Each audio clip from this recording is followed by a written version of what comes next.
Murakaza neza kuri channel yanjye Miss Theoni, hamwe tuganirira ibiganiro bivuga ku buzima, hamwe tuganirira ibiganiro byubaka ubuzima.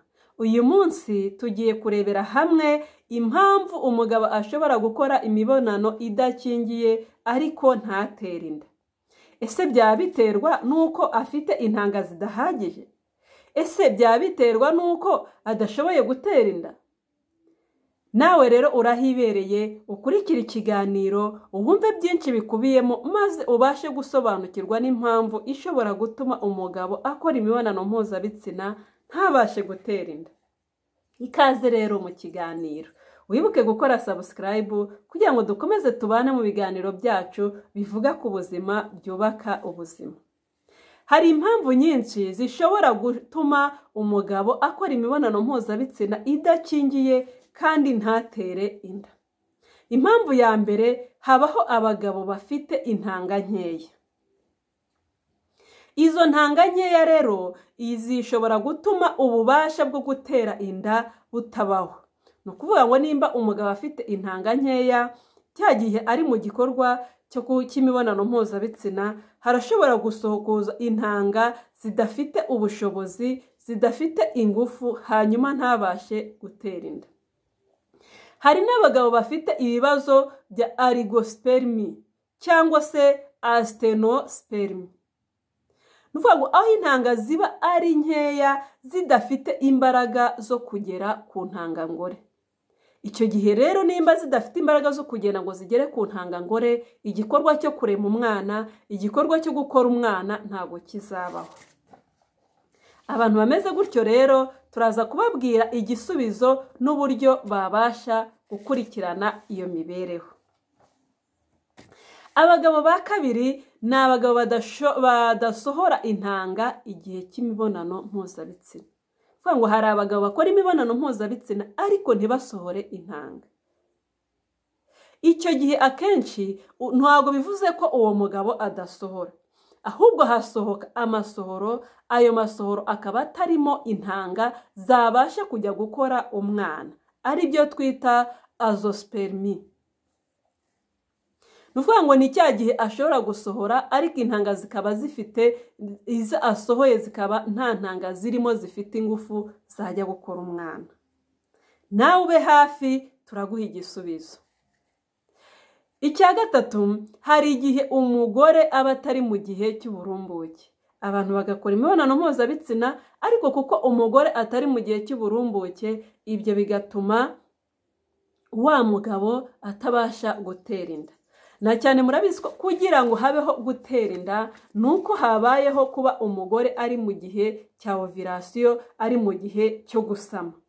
Hanyuma bitewe nuko ari mu gihe cyo gusama, ya ntangangore iba iri ahantu itegereje kwakira intangangabo. Nuvuga ngo niyo habayeho rero gukora imibonano mpuzabitsina, ya ntangangabo ihita yirukanka ikajya guhura n'intangangore, hanyuma bigatangira kurema umwana. Igihe rero habayeho imibonano mpuzabitsina, ikabaho umugore atari mu gihe cye cyiza cy'uburumbuke, ikabaho umugore atari muri ovulation, kugira ngo mubashe kubyumva neza, bituma ya ntangangabo igenda ikagerayo ariko ikabura uyakira. Iyo imaze kubura uyakira rero n'ubundi irapfa kuko nta wundi mumaro iba igiye kumarayo. Aho ngaho mugerageze mubyumve neza.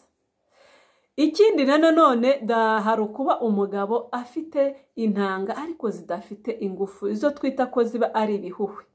Kuvuga ngo hari ukuba ari ibihuhwe nta ngufu zifite zo kujya gutera inda. Icyo gihe nabwo rero iyo akoze imibonano mpuzabitsina nta gikorwa gishobora kubaho cyo kurema umwana. Kubera ko kugira ngo habeho igikorwa cyo kurema umwana nuko hariho intangangabo kandi nzima, hakabaho n'intangangore nayo nzima, hanyuma byose bigahura bigatangira kurema igi, ryagi akaba ari ryo rivamo umwana. Dore rero ibintu bimwe cyangwa se ibintu bishobora gutuma umuntu ata ubushobozi bwo gutera inda. Kuvuga ngo ushobora kuba uri muzima ariko hakaba hari ibintu ukora bishobora gutuma umubiri wawe utakaza ingufu zo gukora umwana cyangwa se zo kurema umwana, bikaba bishobora gutuma intanga zawe zicika intege cyangwa se zigahinduka uduhuhwe, ntizigire ingufu zo kujya kurema umwana. Ikintu cya mbere ni ukunywa itabi ryinshi n'inzoga nyinshi. Abantu banywa ibiyobyabwenge, abantu banywa ibitabi, abantu banywa inzoga nyinshi, muba mushobora guhura n'ingorane zo kubyara cyangwa se zo kutabasha kubyara. Niba uri kwitegura kubyara, nimba wumva ukeneye umwana, fata igihe cyawe uwitegure, uruhuke, utegure bwa buryo bwiza bwo kuzabyara umwana kandi mu gihe cyiza. Gabanya inzoga, ugabanye iryo tabi kugira ngo ugire ingufu n'ubushobozi bwo gutera inda neza. Icya kabiri ni imihangayiko, stress. Imihangayiko nayo iri mu bintu bigenda bigahindura imisemburo. Kuko nimba uhangayitse cyane, biba bishobora kugenda bigahindura wa musemburo wa testosterone iba mu bagabo, wa musemburo ushobora gutuma habaho kuba umuntu yabasha gukora umwana neza. Ibyo rero nabyo bishobora gutuma umugabo cyangwa se igitsina gabo kigira ingorane zo gukora umwana. Ikindi kintu cya gatatu ni imyambaro ifunganye cyane. Kuba wakwambara utuntu tuguhambiriye cyane, hanyuma hariya ahantu hakaza gushyuha muri twa dusabo tw'intanga hagashyuha cyane, nabyo bishobora guteza ingorane igitsina gabo ku buryo gishobora kugira ibibazo by'uko intanga zicika intege. Ni byiza rero ko mwambara imyenda myiza ibarekuye muhumeka. Ikintu cya kane, hari nanone abantu usanga atajya afata umwanya wo kuruhuka. Igihe cyose ugasanga ari mu kazi, ari mu bindi, ari hirya hino, nta mwanya we ari kubona wo kuruhuka, akaza rimwe na rimwe ajya mu gikorwa ataniteguye. Ni byiza kubanza kwitegura, ukita ku muryango wawe, ukita kuba muri guteganya kubyarana, hanyuma mugategura umwana. Ntabwo umwana ari ikintu cyo kuza ugahita ukora ako kanya utiteguye. Ni byiza ko mubanza mukitegura, mugategura ubwonko, mugategura umubiri kugira ngo mubashe kubyara umwana mwiza, kugira ngo mubashe kubyara umwana wuzuye, kugira ngo mubashe kubyara umwana nawe uzaza afite umunezero n'umutuzo muri we, bitewe n'igihe cyangwa se na periode mwakozemo umwana uko namwe mwari mumeze. Vuga ngo nimukora umwana mu bihe by'intambara, muri mu ntambara mu rugo rwanyu, ntabwo nkwisheje ko mutazabyara umwana nawe ufite ibintu by'ibibazo nk'ibyo ngibyo. Dore rero igisubizo cy'icyo kibazo naguha. Kwa muganga hari uburyo bwinshi bwo kwita ku bantu bafite ibibazo byo kutabyara, ariko kugira ngo bakwiteho nuko banza bakaganira nawe, bakamenya ese ni iyo cya gihe ukeneye kubyara ubikora gute, ni izihe mpamvu zigutera kuba utabyara. Iyo bamaze kumenya impamvu, niho bahera noneho bagufasha gusubiza ikibazo. Iyo basanze ari uburwayi, bita ku burwayi bwawe bakakuvura. Birashoboka ko atari uwo mugabo afite ikibazo cyo mu dusabo tw'intanga, aho icyo gihe baragufasha kubikosora.